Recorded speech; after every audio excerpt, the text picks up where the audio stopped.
Alhamdulillah, salatu wassalamu ala rasulillah, la hawla wa la quwwata illa billah, wa ba'd. Ada pertanyaan? Silakan.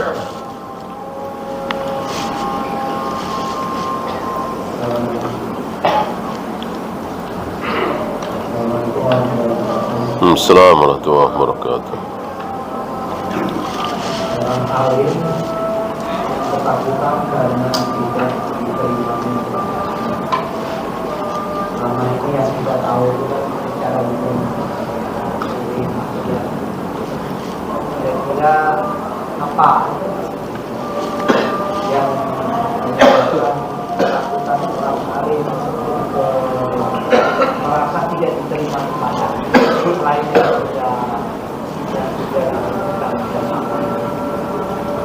supaya kita waspada.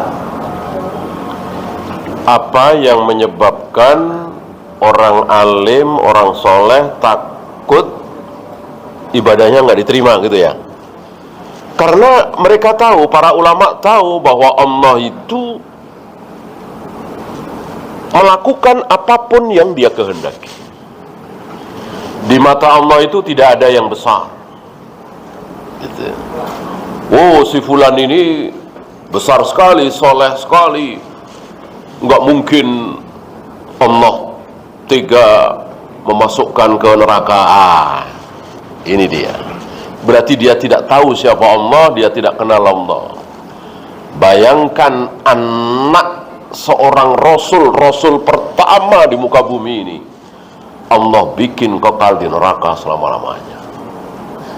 Ayah seorang Nabi Khalilullah, Khalilur Rahman, Allah sesatkan dan akhirnya kekal di neraka selama-lamanya. Lalu kita ini siapa? Gimana kita tidak takut? Maka seandainya kita disesatkan oleh Allah, kecil sekali. Jangan seperti sebagian saudara-saudara kita, ya. Kalau cucunya Mbah Kiai Fulan mah aman. Nah, ini bukan Mbah Kiai Fulan lagi, Nabi Rasul. Tidak aman. Ayahnya Nabi Ibrahim tidak aman, anaknya Nabi Nuh tidak aman. Bagaimana cuman cucunya Mbah Kiai Fulan lalu merasa aman? Innalillahi wa inna ilaihi raji'un. Ya. Mereka tidak kenal Allah, tidak kenal sifat Allah. Apa itu makarullah? Ini makarullah yang sedang kita bahas ini. Jadi kehendak Allah, Allah membolak-balikkan, Allah mentakdirkan, dan itu rahasia dan gak ada yang tahu. Maka semakin takut kita, semakin takut.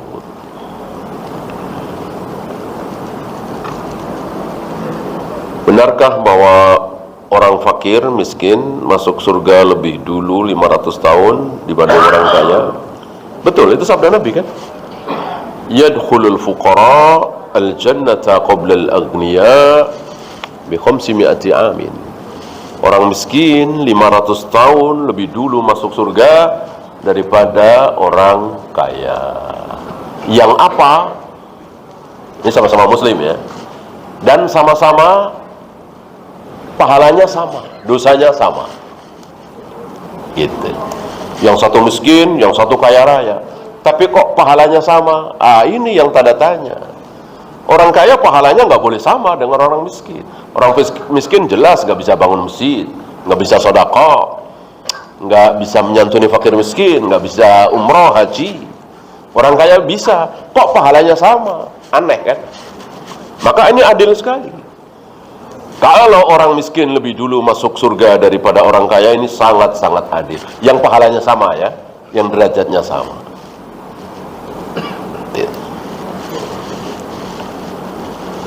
Bagaimana cara wudu orang yang kakinya sedang sakit jarinya dan diperban, tidak boleh terkena air? Ada yang berpendapat wudu biasa, kemudian pas jari diusap dan seterusnya. Ini mungkin sesuai dengan akal, tapi tidak sesuai dengan dalil. Yang sesuai dengan dalil, bahwa siapapun yang tidak bisa wudu dengan sempurna, namanya wudu kan tentu jari kaki, jari tangan terkena air. Ini tidak boleh terkena air sama sekali. Berarti bisa wudu dengan sempurna apa tidak? Tidak. Ketika tidak bisa wudu, ngapain? Iya. Yang sesuai dalil tayamum. Mudah. Ya. Bisakah dosa kecil menjadi penyebab dosa besar? Bisa. Bisa. Ketika terus menerus bertumpuk-tumpuk, kemudian dia meremehkan, kecil ini, kecil ini, meremehkan dosa, termasuk dosa besar. Dosanya tidak kecil, tapi meremehkannya ini. Mestinya kita berpikir kepada siapa kita berbuat dosa, ya kan? Mestinya kita berpikir seperti itu. Sekarang gini aja ya, ketika kita ngomong kasar, ketika kita ngomong kurang sopan, bahkan lu gua gitu, tapi sama temen dari kecil, masalah kan? Masalah nggak? Enggak kan? Ya namanya teman, kasar, ya, bahkan main toyor kepala, namanya teman, ya kan? Nah sekarang kalau sama mertua, kepalanya ditoyor, nggak taunya mertua, kayak apa itu? Malunya, minta maafnya, ya, dikira temennya, nggak taunya mertua. Itu sekedar itu ya. Mertua ngasih istri doang ke kita, ya kan? Ngasih anaknya jadi istri. Allah ngasih apa? Ya dari jantung, paru-paru, ginjal, dari ujung rambut ke ujung kaki, semua yang kita miliki dari Allah. Lalu kita berbuat salah kepada dia, berbuat dosa kepada dia, berpikirnya seperti itu. Jangan hanya dosa besar, dosa kecil. Nah, kecuali ketika terpaksa dalam kehidupan sehari-hari, ya, nggak ada pilihan, nggak ada, harus milih. Pilihlah yang kecil. Betulkah orang yang mengatakan bahwa kuburan Nabi Adam di sini, kuburan Nabi Musa di sini, kuburan Nabi ini di sini? Di mana? Ya, nggak ada, nggak ada. Yang berhak mengatakan seperti itu siapa? Tentu Rasulullah SAW. Mana nggak ada riwayat? Ada juga Nabi Musa di sekitar Masjidil Aqsa,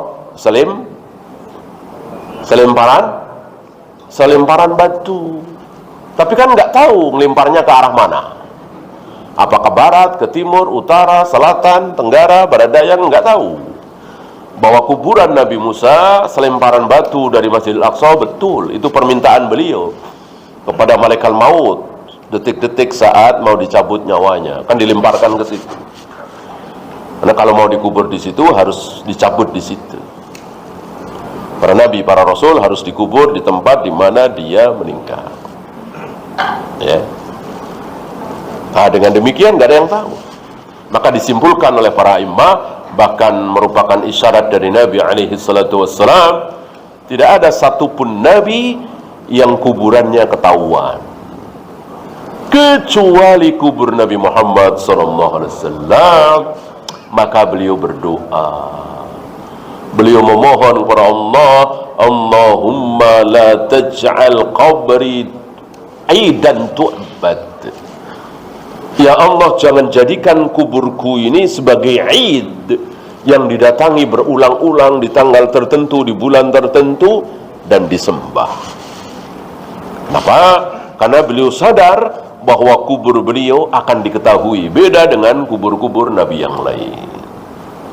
Ini sekaligus menunjukkan kepada kita secara terang benderang bahwa kuburan, mau sesoleh apapun itu, ahli kubur itu, tidak ada apa-apanya, tidak ada keberkahannya, tidak ada kebaikannya.